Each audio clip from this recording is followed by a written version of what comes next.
Kalian sempat lihat videoku di tahun lalu, aku bikin bisnis pedal di daerah Green Lake. Dan hari ini aku bakal update progres pembangunannya dan bisa aku bilang kalau bisnis pedal ini kelihatannya bakal rugi.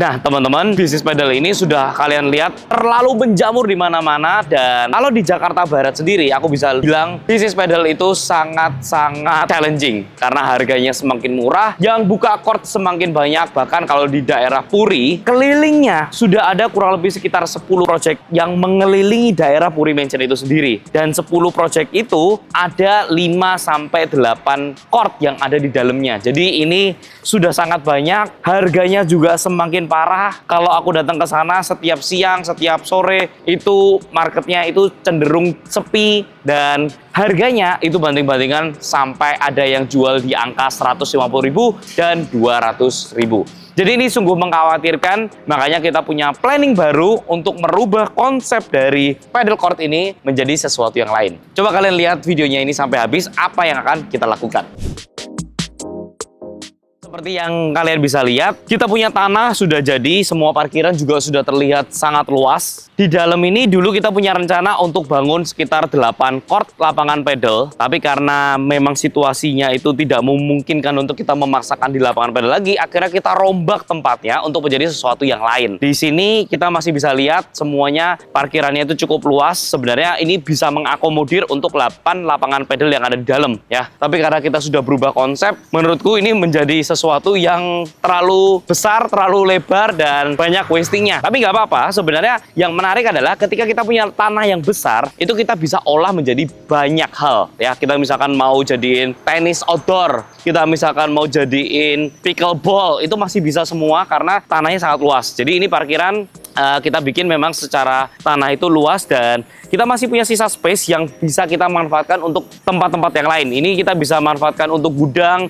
Kita kalau misalkan mau ada pelebaran lagi itu juga bisa ya, tapi kita sampai sekarang masih belum bangun. Ini kita ngomong videonya itu apa adanya supaya teman-teman tuh tahu bahwa ternyata bisnis itu memang nggak mudah. Bisnis itu yang kelihatannya itu bagus, juga kadang-kadang ketika situasinya itu berubah, ya memang kita harus adaptasi. Tapi kita nggak bisa menyerah, uang sudah terlanjur masuk juga, apapun yang terjadi kita harus fight. Ini semua dari kita punya fasad, sudah mulai kelihatan, sudah cakep. Ini tinggal finishing kecil-kecil ya. Tukang juga tinggal menyelesaikan beberapa hal lagi. Di sini, karena kita ganti konsep, kita itu cukup kehilangan uang yang luar biasa banyak. Kenapa? Karena kita sudah terlanjur order 8 lapangan pedal. Karena kita berubah konsepnya, yang kita pakai sekarang hanya 3 lapangan pedal aja. Sisa 5 lapangan pedalnya itu terpaksa barangnya sudah sampai di gudang dan kita nggak bisa manfaatkan lapangannya tersebut. Akhirnya apa? Kita jualin ke orang lain. Nah, sampai sekarang masih sisa beberapa lapangan pedal karena kemarin aku sudah ngepost di thread dan ternyata banyak juga yang masih butuh ya. Jadi kalau teman-teman masih mau, bisa langsung hubungin nomor yang di bawah ini. Nah, seperti yang teman-teman tahu, bisnis itu pada umumnya selalu ada namanya naik, ada juga namanya turun. Apakah kita bisa bilang kalau lapangan pedal ini semuanya itu jelek? Ya enggak juga, tergantung kamu itu ada di lokasi Jakarta mana. Menurutku kalau kamu tuh di Jakarta Barat, ini sudah terlalu banyak ya, bahkan bisa dibilang harganya sudah sangat tidak sehat. Kalau misalkan ngomong jujur pun, aku sebenarnya ada project juga yang di Jogja yang sebenarnya kita pingin untuk jadi lapangan pedal pun, kita juga hold, kita stop, kita berani cut loss. Kita sudah sewa lahannya, sudah desain tempatnya, kita cut loss untuk yaudah kita nggak melanjutkan project itu. Jadi di bisnis memang ketika kalian udah ada feeling sesuatu yang nggak enak, cut loss itu bukan suatu hal yang memalukan. Karena banyak banget aku yang paham dari teman-teman juga, ketika udah terlanjur keluar uang, kita ngerasa sayang, tapi kita tahu kira-kira ini nggak bisa bertahan. Tapi teman-teman masih kayak ada perasaan egonya, aduh malu ya kalau sudah ngepost ternyata nggak jadi, atau malu ya kalau misalkan udah terlanjur keluarin uang, proyeknya gagal gitu. Nggak perlu malu, memang bisnis itu seperti itu. Kalau memang nggak bisa, ya udah di cut loss aja, nggak ada masalah gitu kan. Nah, yang di Jogja karena kita itu baru desain, baru sewa lahan, akhirnya kita putuskan untuk cut loss, kita nggak melanjutkan proyeknya. Tapi akhirnya tempat tersebut kita rubah menjadi sesuatu yang lain lagi. Nah, di sini ya, di lapangan Green Lake ini kita rubah menjadi apa? 2 lapangan pedal yang ada di bagian kiri, satu di bagian sana, dan sisanya kita rubah menjadi tenis court. Ini penting sekali untuk kita bisa bermanuver ketika kita melakukan sebuah bisnis. Kadang-kadang ada hal yang dimana kita harus muter otak supaya kita tahu nih kira-kira arah ke depannya itu yang bagus seperti apa. Kalian bisa lihat ya, ini konstruksinya kan sebenarnya buat lapangan pedal. Ketika rubah menjadi tenis court, alhasil banyak tempat-tempat yang dipaksakan.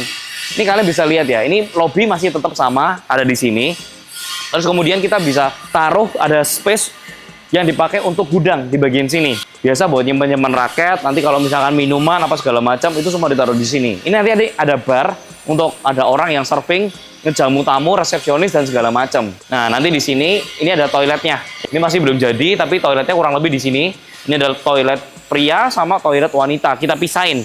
Di sini nanti bakal jadi toilet wanitanya. Yang sangat mendukung itu adalah kita punya ceiling itu tinggi, jadi kelihatannya tuh masih tetap adem, kelihatan lebih luas ya. Kemudian di sini kita juga bakal ada sitting area. Jadi ketika mereka main pedal pun teman-teman juga masih bisa ngelihat ya, ini udah standarnya lapangan-lapangan pedal pada umumnya lah. Yang terbaru ini adalah konsep dari lapangan tenisnya. Nah, ini adalah lapangan tenis terbarunya kita.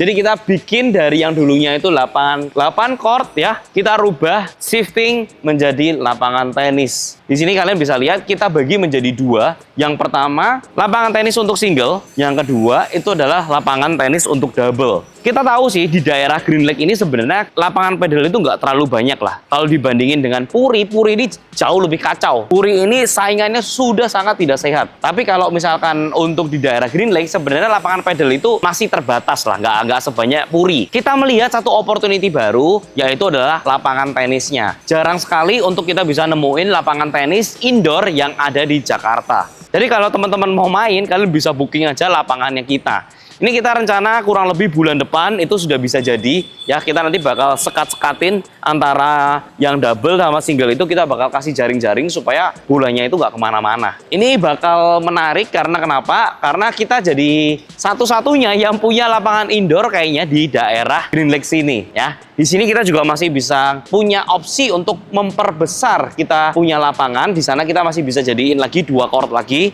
Tapi itu nanti kalau misalkan kita ngelihat animonya bagus, ternyata lapangannya itu rame, kita masih bisa mempertahankan lapangannya ini dan kita bisa ekspansi lagi di daerah sebelahnya. Di video kali ini aku pengen ngasih tahu ke teman-teman bahwa ternyata bisnis itu nggak segampang itu ya.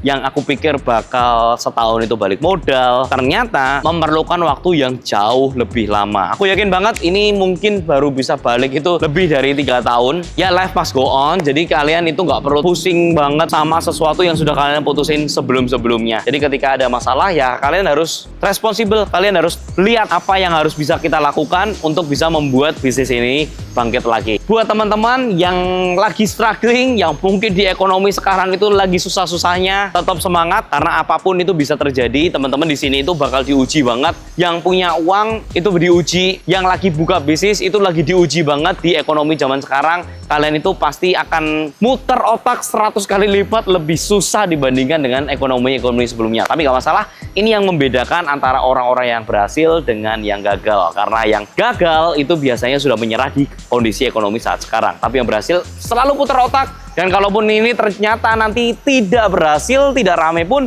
ya mau nggak mau kita pasti akan putar otak lagi gimana caranya untuk bisa tetap survive, kita bisa tetap growing, caranya seperti apa. Jujur ini aku juga nggak tahu ini kita bakal untung atau kita bakal rugi, tapi yang paling penting adalah kita tetap berusaha. Apapun yang terjadi kita harus lakukan itu. Semoga ini bisa juga menginspirasi teman-teman yang lagi susah di ekonomi zaman sekarang. Dan aku juga sering buka-bukaan, kalau misalkan rugi yang ngomong rugi, kalau untung kita ngomong untung. Aku apa adanya supaya teman-teman itu juga bisa tahu sebenarnya kehidupan itu seperti apa. Nggak selalu seindah yang diceritakan orang-orang yang selalu ngomongnya semua bagus-bagus aja.